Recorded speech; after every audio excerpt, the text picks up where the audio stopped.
13,000 కోట్ల రూపాయల అప్పులు తెగాయనంటే కంపౌండెడ్ యాన్యువల్ గ్రోత్ రేటు ఆయన హయాంలో 19.54%.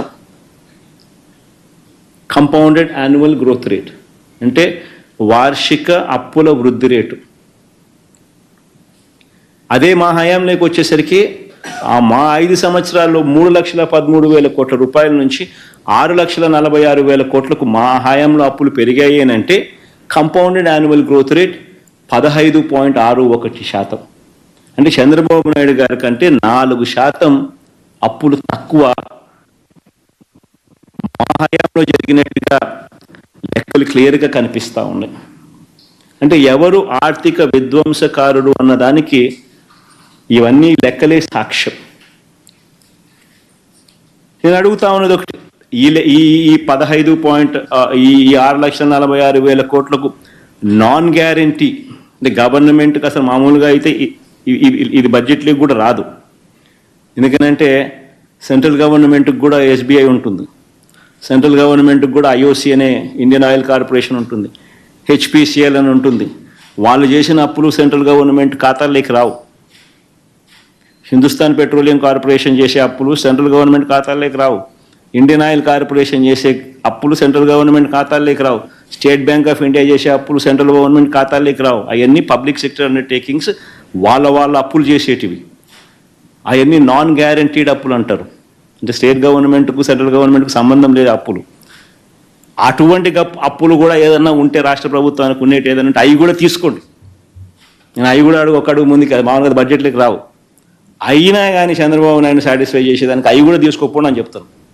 అవి కూడా తీసుకున్నా కూడా చంద్రబాబు నాయుడు గారు అధికారంలోకి వచ్చే నాటికి అధికారంలోకి దిగే నాటికి ఎంత అని చూస్తే అధికారంలోకి ఆయన వచ్చే నాటికి 8,600 కోట్లు అప్పులు ఉంటే అలాంటి అప్పులు ఆయన దిగిపోయే నాటికి ఆ అప్పులు 77,000 కోట్లకు తీసుకుపోయాడు. అక్కడ కూడా ఆయనదే ఘనత. మా హయాంలో అటువంటి అప్పులు 77,000 కోట్ల నుంచి తగ్గించడం ఓ 2,000 కోట్లు, 75,000 కోట్లని అక్కడే ఉంది, ముగిసింది. అంటే ఆయన హయాంలో 54.98% compounded annual growth rate non guaranteed అప్పులు పెరిగిన శాతం. మా హయాంలో అది తగ్గింది, -0.48%, -0.48%. టోటల్గా ఆ అప్పులు అంటే టోటల్గా గవర్నమెంట్ అప్పులు, గ్యారంటీడ్ అప్పులు, నాన్ గ్యారంటీ అప్పులు ఆఫ్ ది గవర్నమెంట్ కూడా కలుపుకుంటే మొత్తానికి రాష్ట్రానికి సంబంధించిన అప్పులు ఎంత ఉన్నాయని చెప్పి చూస్తే చంద్రబాబు నాయుడు గారు అధికారంలోకి రాకమునుపు 1,40,000 కోట్లు ఉంటే అది కాస్త చంద్రబాబు నాయుడు దిగిపోయే నాటికి 3,90,000 కోట్ల రూపాయలకు ఎగబాకింది.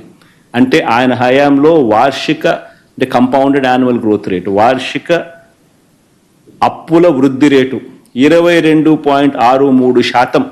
అయితే మా హయాంలోకి వచ్చేసరికి 3,90,000, 7,21,000 ఎగబాకింది అని అంటే కంపౌండెడ్ యాన్యువల్ గ్రోత్ రేట్ కేవలం 13.57%. ఆలోచన చేయమని అడుగుతా ఉన్నా రాష్ట్ర ప్రజలందరికీ కూడా, ఎవరు ఆర్థిక విధ్వంసకారుడో ఈ లెక్కలు చూస్తే ఎవరికైనా కూడా ఇట్టే అర్థమవుతుంది. ఇక ఈ అప్పుల టాపిక్ నుంచి కాస్త ఒక అడుగు ముందుకు వేసి చంద్రబాబు నాయుడు గారు అసెంబ్లీ సమావేశాల్లో ఆయన వివిధ అంశాల మీద ఆయన మాట్లాడుతూ రకరకాల అబద్ధాలను ముందుకు తీసుకెళ్తూ ప్రొపగేట్ చేస్తూ అడుగులు ముందుకు వేశాడు. సరే, వాటికి కూడా రిఫ్యూట్ చేస్తూ వాటికి కూడా సమాధానం చెప్తూ నేను ఇంకా పలు ప్రశ్నలకు సమాధానాలు చెప్తూ అడుగులు ముందుకు వేస్తా. ఇక బడ్జెట్ సమావేశాల్లో తాను మాట్లాడుతూ చంద్రబాబు నాయుడు గారు మాట్లాడుతూ 2019-2024 అంటే 2019 నుంచి 24 అంటే వైఎస్ఆర్సీపీ హయాంలో రాష్ట్ర వృద్ధి రేటు ఆయన హయాంలో 13.5%, ఆయన హయాంలో 13.5% రాష్ట్ర వృద్ధి రేటు ఉంటే వైఎస్ఆర్సీపీ హయాంలో అది 10.6% పడిపోయింది అని చెప్పుకొచ్చాడు. అయ్యా చంద్రబాబు, నీ హయాంలో కోవిడ్ లేడయా, కోవిడ్ లేదు. వైఎస్ఆర్సీపీకి సంబంధించిన ఈ 5 సంవత్సరాల కాలంలో రాష్ట్రమే కాదయ్యా, దేశమే కాదయ్యా, ప్రపంచమే 2 సంవత్సరాలు కోవిడ్తో అతలాకుతలమైన పరిస్థితుల మధ్య ఆ 5 సంవత్సరాలు మా పరిపాలన సాగింది. ఒక్కసారి దేశం పరిస్థితి ఆ 5 సంవత్సరాలు ఎలా ఉందో కూడా ఒకసారి చూద్దాము. ఇక్కడ చూపిస్తా ఉన్నా. దేశంలో మిగతా రాష్ట్రాలకు సంబంధించి ఉజ్జాయింపుగా దాదాపుగా ఒక 25 రాష్ట్రాలకు సంబంధించిన లెక్కలు చూపించారు ఉజ్జాయింపుగా. దేశానికి సంబంధించిన గ్రోత్ రేటు కూడా చూపించడం జరిగింది. ఒకసారి దేశానికి సంబంధించిన గ్రోత్ రేటు కూడా ఒకసారి చూస్తే దేశం మొత్తం ఏ రాష్ట్రం తీసుకున్నా కూడా కోవిడ్ వల్ల దాని ముందు 5 సంవత్సరాలతో కంపేర్ చేస్తే 2019 నుంచి 24 మధ్య, అంటే ఈ 5 సంవత్సరాలతో కంపేర్ చేస్తే ఏ రాష్ట్రమైనా కూడా ఇంతకు ముందు 5 సంవత్సరాల కన్నా గ్రోత్ రేట్ తక్కువే. దేశం చూస్తే కూడా 2014 నుంచి 19 ఆ 5 సంవత్సరాలలో దేశంలో కూడా చూస్తే ఎంత అని చెప్పి చూస్తే దేశంలో కూడా 10.97, అంటే దాదాపు 11% దేశంలో కూడా అభివృద్ధి రేటు, దేశంలో కూడా జీడిపి గ్రోత్ రేట్ ఉంటే 2019 నుంచి 23, అంటే ఈ 5 సంవత్సరాలకు సంబంధించి దేశంలో కూడా 9.28% తగ్గిపోయిన పరిస్థితులే కనిపిస్తాయి. కానీ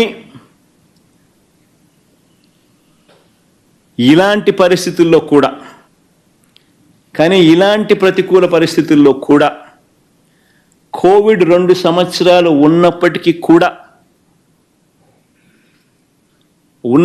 కూడా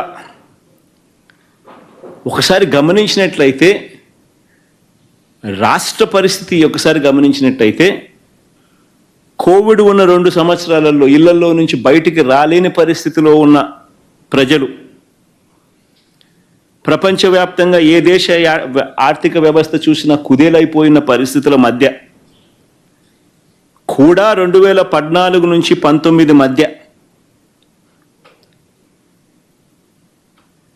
వృద్ధి రేటు కన్నా 2019 నుంచి 24లో వృద్ధి రేటు మందగించినప్పటికీ కూడా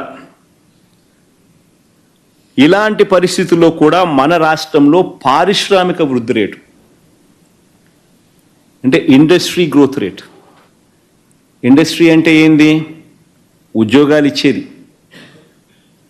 mining and quarrying, manufacturing, electricity, construction, ఇవన్నీ కలిపితే industry sector. Manufacturing growth rate, industry growth rate. ఒకసారి ఇండస్ట్రీ గ్రోత్ రేట్ అనేది ఎలా ఉంది అని చెప్పి ఒకసారి పారిశ్రామిక వృద్ధి రేట్ ఎలా ఉంది అని ఒకసారి చూస్తే 2014 నుంచి 19, అంటే చంద్రబాబు నాయుడు గారి హయాంలో 2014 నుంచి 19 సగటున 11.92% ఉంటే, వైఎస్ఆర్సీపీ హయాంలో 2019 నుంచి 24లో 2 సంవత్సరాలు కోవిడ్ ఉన్నప్పటికీ కూడా చంద్రబాబు నాయుడు గారి కన్నా బెటర్గా 12.61% నమోదైంది. ఇది కూడా నేను చెప్పే లెక్కలు కాదు, ఆయనంతటా ఆయనే బడ్జెట్తో పాటు సోషియో ఎకనామిక్ సర్వేను ఆయన ప్రవేశపెట్టిన డేటా ఆధారంగా పేజ్ నెంబర్ 333లో ఆయన ఇచ్చిన డేటా ఆధారంగా ఈ విషయాలు నేను చెప్తా ఉన్నా. చంద్రబాబు నాయుడే ఆయనే ప్రవేశపెట్టిన సోషియో ఎకనామిక్ సర్వే రిపోర్ట్స్ ఆధారంగా చూస్తే ఈ లెక్కలు బయటకు వస్తూ ఉన్నాయి. ఆయన మ్యానుఫ్యాక్చరింగ్ సెక్టర్లో, పారిశ్రామిక రంగంలో జరిగిన వృద్ధి రేటును ఒకసారి గమనిస్తే ఆలోచన చేయమని అడుగుతా ఉన్నాను.